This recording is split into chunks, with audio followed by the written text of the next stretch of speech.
ഇന്ന് പറഞ്ഞ വിഷയം മഹബ്ബത്തുല്ലാഹി വമഹബ്ബത്തു റസൂലില്ലാഹി സ്വല്ലല്ലാഹു അലൈഹി വസല്ലം. ജനങ്ങൾ റമദാനാണ് വരുന്നത്, നിങ്ങൾ അല്ലാഹുവിനെ സ്നേഹിക്കണം. അല്ലാഹുവിന്റെ മുത്തായ മുഹമ്മദ് റസൂലുള്ളാഹി സ്വല്ലല്ലാഹു അലൈഹി വസല്ലം തങ്ങളെ സ്നേഹിക്കണം എന്ന വളരെ അർത്ഥവത്തായ ഒരു വിഷയമാണ് നമ്മുടെ ഖുതുബ പറഞ്ഞത്. നമുക്കറിയാം മുത്തായ റസൂലുള്ളാഹി സ്വല്ലല്ലാഹു അലൈഹി വസല്ലം 40 വയസ്സ് മുതൽ 63 വയസ്സ് വരെ എന്തെല്ലാം ത്യാഗങ്ങൾ സഹിച്ചു. ആർക്ക് വേണ്ടിയിട്ടാണ്?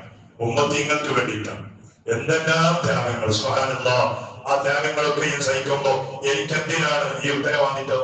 ഞാൻ എന്തിനാണ് ഇങ്ങനെ കഷ്ടപ്പെടുന്നത് എന്ന് പറഞ്ഞ് റസൂലുള്ളാഹി തങ്ങൾ ഒതുങ്ങി നിന്നിരുന്നുവെങ്കിൽ നമ്മുടെ അവസ്ഥ എന്താവുമായിരുന്നു? നാടും വീടും സമ്പത്തും ശരീരവും കുടുംബവും കൂട്ടുകാരെയും സ്വഹാബികളെയും എല്ലാം പണയം വെച്ചുകൊണ്ട് പരിശുദ്ധമായ ഇസ്ലാമിന്റെ പുരോഗതിക്ക് വേണ്ടി, ഇസ്ലാമിന്റെ ഇസ്സത്തിന് വേണ്ടി പൊരുതിയ നേതാവാണ് മുഹമ്മദ് റസൂലുള്ളാഹി സ്വല്ലല്ലാഹു അലൈഹി വസല്ലം.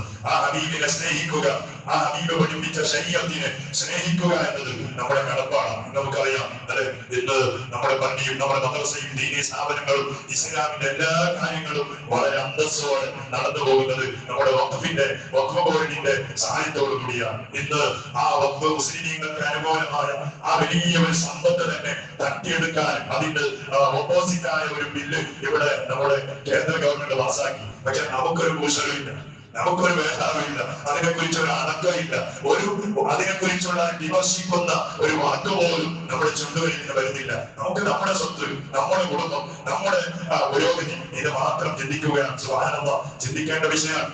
എന്താണ് വഖഫിനെ തട്ടിയെടുക്കാന്ന് പറഞ്ഞാൽ?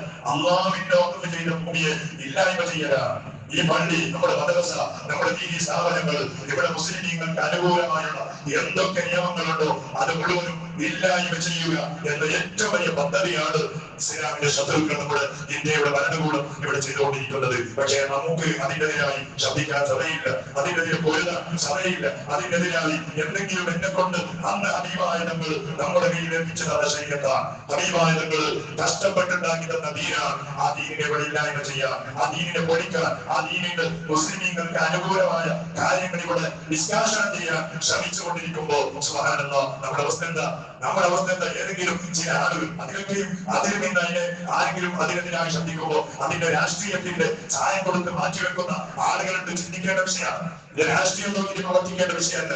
അതുകൊണ്ടാണ് നമ്മുടെ ബഹുമാനപ്പെട്ട സമസ്ത മുശാവറം കൂടിയിട്ട് പറഞ്ഞു, ഇതിനെതിരായി ആരെങ്കിലും ശബ്ദിക്കുന്നുണ്ടെങ്കിലും അവരോട് കൈകോർക്കുക. മുസ്ലിമിന്റെ കടപ്പാടാണ്, മുസ്ലിമിന്റെ കടമയാണത്. കാരണം ഏതെങ്കിലും ഒരു നാട്ടുകാർക്കുള്ള വിഷയമല്ല.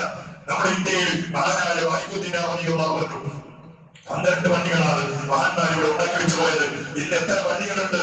എത്ര പള്ളികൾ? ആ മുഴുവൻ പള്ളികളെയും ബാധിക്കുന്ന വിഷയമാണ്.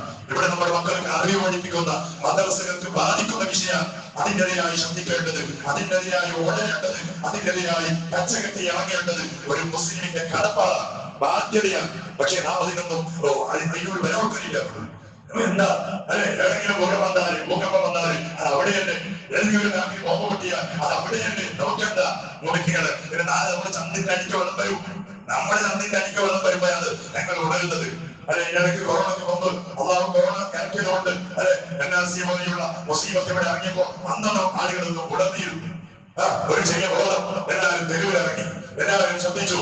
പക്ഷേ നമ്മുടെ ശബ്ദം കൊണ്ടോ നമ്മുടെ അറിവ് കൊണ്ടല്ല, പക്ഷെ അതിനെ സഹായിച്ചുകൊണ്ടല്ലോ ഇവിടെ ഒരു കൊറോണ വന്നപ്പോ ചില കാര്യങ്ങൾ ചില സമയം ഇവിടെ പള്ളിക്കൂട്ടി പോയി.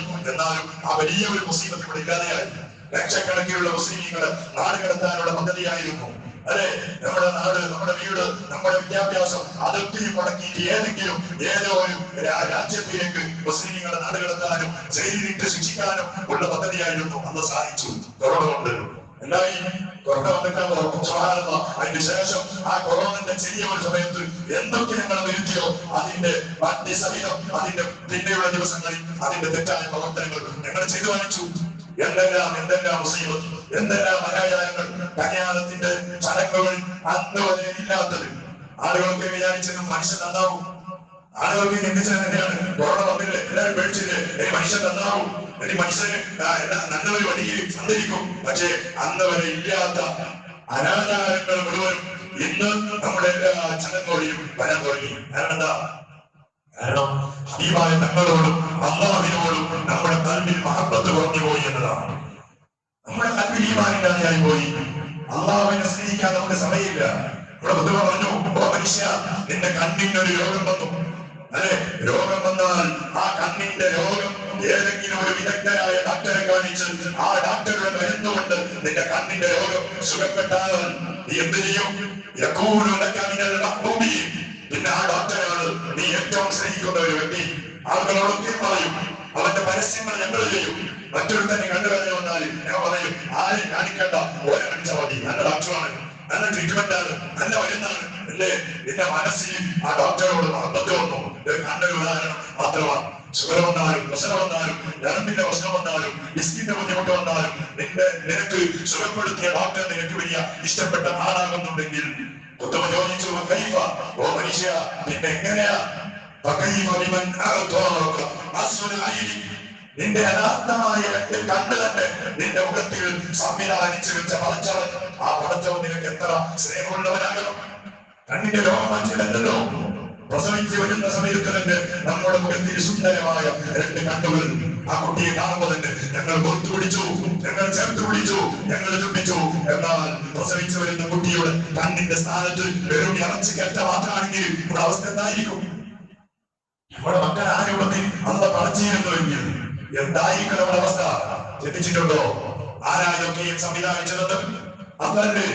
നമ്മുടെ ശരീരത്തിന്റെ ഓരോ സെക്കൻഡുകളുടെ ചലനങ്ങൾ തീരുമാനിക്കുന്നത് അല്ലാഹുവല്ലേ? എത്ര വയസ്സായി എന്റെ ഈ പള്ളിയുടെ ഉള്ളിലുള്ള പ്രായമുള്ള ഉപ്പമാർ മുഅ്മിനീങ്ങൾ എത്ര കാലമായി നമ്മൾ ജീവിക്കുന്നത്? എന്തെങ്കിലും പ്രശ്നം വന്നോ, എന്തെങ്കിലും പ്രയാസം വന്നോ എന്ന് മരിച്ചു പോയ അനസ് എന്ന് പറയുന്ന ചെറുപ്പക്കാർ എത്ര വയസ്സാ? 18 വയസ്സാണ്. എന്ത് തെറ്റ് ചെയ്തു? എന്ത് തെറ്റ് ചെയ്തു? അള്ളാഹുവിന്റെ പരീക്ഷണമാണ്. തെറ്റ് ചെയ്തിട്ടൊന്നുമല്ല. അതേ 18 കഴിഞ്ഞിട്ടാണ് നമുക്ക് 28, 38, 48 കഴിഞ്ഞു വന്നത്. ഈ ഓരോ പ്രായങ്ങളിൽ ഞങ്ങളെ സംവിധാനിച്ച അല്ലാഹ്, അല്ലെ, ആ അല്ലാഹുവിനെ സ്നേഹിച്ചില്ലെങ്കിൽ നമ്മൾ എത്ര വലിയ വിചാരികളാണ്. അള്ളാഹിനെ സ്നേഹിച്ചാൽ മതിയോ? നമ്മൾ ഇവിടെ മുസ്ലിങ്ങളായി ഏതെങ്കിലും ഒരു നാമന്റെയോ അല്ലെങ്കിൽ ഏതെങ്കിലും ഒരു ശിഖയുടെയോ മകനായി മകളായി ഞങ്ങൾ ജനിച്ചിരുന്നുവെങ്കിൽ നമ്മുടെ അവസ്ഥ എന്തായിരുന്നു? എന്തായി ഉണ്ടാവുമായിരുന്നു?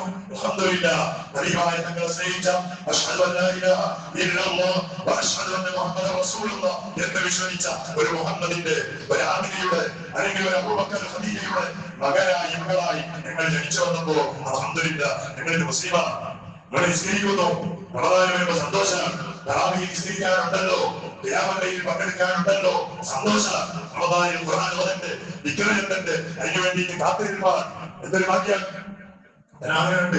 ഇപ്പോൾ ഞാൻ പണി ഇങ്ങനെ അസുഖയ്ക്ക് വീട്ടിൽ നിങ്ങൾ വരുമ്പോ നമ്മുടെ സദസ്സിലാണ് എപ്പോൾ സൂര്യന്റെ മുമ്പ് തന്നെ ബാങ്കിന് മുമ്പ് വീടിന്റെ വാതിലൊക്കെ തുറന്നു വെച്ചിട്ട് ഖുർആൻ കയ്യിൽ പിടിച്ച് ഓതുന്ന ഒരു മനുഷ്യൻ നമ്മുടെ നാട്ടിലാണ്. ഒരു 15 വർഷം സുബ്ഹാനല്ലാഹ്, എല്ലാ ദിവസവും അതൊരു വർക്കത്തല്ലേ, എന്തൊരു വർക്കത്താണ്. പള്ളി വരാൻ കഴിഞ്ഞ ആരോഗ്യ പ്രശ്നമുണ്ട്, എന്നാലും വീട്ടിൽ രാവിലെ തന്നെ എണീക്കും, താജ്ജുദ് നിസ്കരിക്കും. സുബഹിന്റെ നേരത്തിൽ മഹാന്മാരെ പഠിപ്പിച്ചതാ വാതിൽ തുറന്നു വെക്കണം. അതെന്താ? അപ്പത്തിന്റെ മാലാഖമാർ ഇങ്ങനെ ചുറ്റുന്ന സമയമാണ്. വാതിൽ തുറന്ന് വീട് കാണുമ്പോ ആ വീട്ടുകാർക്ക് വേണ്ടി റഹ്മത്തിന്റെ മലക്കുകൾ ദുആ ചെയ്യുന്ന മഗ്‌രിബിന്റെ സമയമാകുമ്പോ ശൈത്താനെ ചുറ്റുന്ന സമയമാണ്. ആ സമയത്തോ വാതിൽ അടക്കണോ? ഞങ്ങൾ എന്ത് ചെയ്തു? മഗ്‌രിബിന് തുറന്നു. സുബഹിക്ക് 8 മണിക്ക് 10 മണിക്ക് എണീക്കുമ്പോ തുറക്കും. നമുക്ക് എന്ത് വർക്കത്ത്, എന്ത് വർക്കത്താണ്? എവിടെ പോയി നമ്മുടെ ചിന്തകൾ? നമ്മുടെ കൽബിന്റെ ഉള്ളിൽ മഹബത്ത് പറഞ്ഞപ്പോഴാണ് നമ്മുടെ നിസ്കാരങ്ങൾ അല്ലാഹുവിനുള്ളത്. ജീവിതത്തിൽ ഒരുപാട് തെറ്റുകൾ വരുന്നത്. അതുകൊണ്ട് ഉത്തമ പറഞ്ഞു, ജനങ്ങള് അള്ളാഹുവിനെ സ്നേഹിക്കണേ, അള്ളാഹുവിന്റെ ഹബീബ് റസൂലുള്ളാഹ് തങ്ങളെ സ്നേഹിക്കണേ. ഈ രണ്ട് സ്നേഹങ്ങളായാൽ എന്തുണ്ടാവും? ഇവിടെ ആരൊക്കെ സ്നേഹിക്കേണ്ടതുണ്ടോ അവരെ സ്നേഹിക്കാനുള്ള നന്മ നമുക്ക് കിട്ടും. നമ്മുടെ ഉമ്മ, നമ്മുടെ ഉപ്പ, നമ്മുടെ ഉസ്താദ്, പറയുന്ന ആളുകൾ, മക്കള്, നമ്മുടെ നാട്ടിലുള്ള പാവങ്ങൾ, അവരെയും സ്നേഹിക്കാനുള്ള മനസ്സ് നമ്മുടെ ഉള്ളിൽ കടന്നു വരും. രണ്ടാമത് സ്നേഹം പറഞ്ഞാലോ, റസൂലുള്ളാഹിയോട് സ്നേഹം പറഞ്ഞാലോ ഉണ്ടാവും. കാണുന്നില്ലേ? റസൂലുള്ളാഹിയോട് സ്നേഹം പറഞ്ഞിട്ടാകുമ്പോ പിന്നെ ആലിമീങ്ങൾ വേണ്ട, സാദാത്യങ്ങൾ വേണ്ട, പ്രായമുള്ള ആളുകൾ വേണ്ട. ഇവിടെ നല്ല സ്വയായ ഒരു ജീവിതം നയിക്കുന്ന ആളുണ്ടെങ്കിൽ അയാളോട് വെറുപ്പ് എന്താണോ? ആദ്യത്തെ മാമ്പത്ത് ശരിയായിട്ടില്ല. റസൂലുള്ളാഹി സ്വല്ലല്ലാഹു അലൈഹി വസല്ലം തങ്ങളായിട്ടുള്ള ആ മാമ്പത്ത് അത് ക്ലിയർ ആവാതിരിക്കുമ്പോ മറ്റുള്ള ആളുകളോടുള്ള മാമ്പത്ത് ഒക്കെ കുറഞ്ഞു വരുമെന്നതാണ്. ഏതുകൊണ്ട് നമുക്ക് ഈമാൻ തരട്ടെ. റമദാൻ വരുമ്പോ അതിന്റെ മുമ്പ് റസൂലുള്ളാഹി തങ്ങളെ സ്നേഹിക്കാൻ, അവിടുത്തെ ദീനിനെ സ്നേഹിക്കാൻ, അവിടുത്തെ പള്ളിയെ സ്നേഹിക്കാൻ, അവിടുത്തെ ദീനുമായി ബന്ധപ്പെടുന്ന എന്തൊക്കെ കാര്യങ്ങളുണ്ടോ അതിനൊക്കെയും സ്നേഹിക്കാനും ബഹുമാനിക്കാനും ആദരിക്കാനും നമുക്ക് തൗഫീഖ് നൽകട്ടെ. ആ സ്നേഹത്തിന്റെ ഭാഗമായി അവസാനം മരിക്കുമ്പോ കാമിലായ ഈമാനോട് ഹബീബായ തങ്ങളുടെ മുഖം കണ്ട്, സ്വർഗത്തിന്റെ ഫോട്ടോ കണ്ട്, അള്ളാഹ് കുടുംബങ്ങൾ മുഴുവനും ചുറ്റുഭാഗത്തിൽ നിർത്തി വീടിന്റെ ഉള്ളിൽ കരിമലയിൽ ലാ ഇലാഹ ഇല്ലല്ലാഹ് മുഹമ്മദുർ റസൂലുള്ളാഹ് എന്ന കരിമലയിൽ ഈമാനോടെ ചിരിച്ചു മരിക്കാൻ ഞങ്ങൾക്ക് നീ ഭാഗ്യം താ അല്ലാഹ്. ആമീൻ. റഹ്മതിക യാ അർഹമർ റഹീമീൻ.